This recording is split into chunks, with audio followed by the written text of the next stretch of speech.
Hello and welcome to our Bioethics channel. My name remains Morgalu Chinyere, your amiable host. And on my left is Doctor. Pascal Aneke. And on my right is Doctor. Into Matthew. And as usual, we'll be speaking on bioethic issues. So today we have a very trending topic. Mother fears that Queensland man may have fathered 1,000 children. And this was written by Michael Cook on the 9th of November 2023 on the BioAge channel. So I'll read the article as always. A lesbian mother in the Australian state of Queensland has discovered that the anonymous sperm donor, who is the biological father of all 5 of her children, was a super donor who could have had as many as 1,000 children. She is distraught that a son or a daughter might become romantically involved with a half-sibling. The State Health Minister has ordered an investigation of every fertility clinic in the state. Shannon Hastings, the mother whose investigation sparked the inquiry, said that the situation is sickening, and I quote, "It makes me physically sick that my kids will, for the rest of their lives, have to fight off the fear of incest." She told the Courier Mail, "They will have to get background checks on everyone they might be even slightly interested in. Just last week, my teenage son came across someone who is likely biologically related to." So Ms. Ashton and 2 other mothers have lodged complaints with the Office of the Health Ombudsman. There is no law regulating IVF clinics in Queensland. Clinics set their own guidelines and some permit a single donor to help 10 families.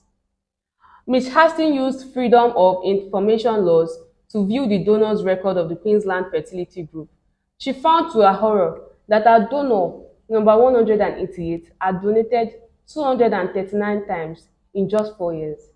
It is clear to see that 188 donated 239 times in just 4 years, and many can be made from one specimen, Ms. Hastings said. So the document shows that his sample made 4 ampoules on one day, but in some cases, a donation could be split as many as 16 times. But just keeping it at the lower possibility, my children's donor could have 956 kids, or even more than 1,000 children. I quote, "These numbers have broken me," she said. "I feel so guilty.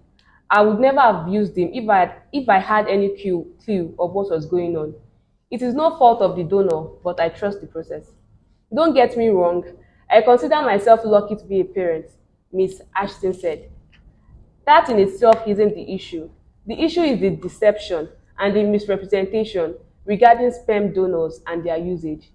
The rights and the needs of the human beings being created should always have been paramount. Many sperm donors chose not to donate to single women and lesbians in the early 2000s, meaning that those who were became hot property. But what happened to the 10 family 1997 ethical guideline? If I had known that my donor was going to be pimped out en masse, no way would I have used him. No way would I do that to my kids. End of quote.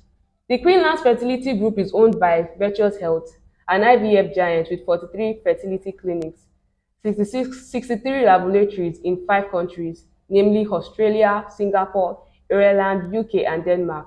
Virtuous was recently acquired by a private organization. So I'll go ahead to ask my doctors what their opinion about this is. I'll start with Dr. Itodo. What do you have to say about this super donor? That super donor must be a superstar to begin with. Really superstar. Well, he's out there to make his money. Insofar as it's been paid, no problem. But I think it's the duty of the fertility clinic to ensure there are regulations. To still boils down to ensure regulations.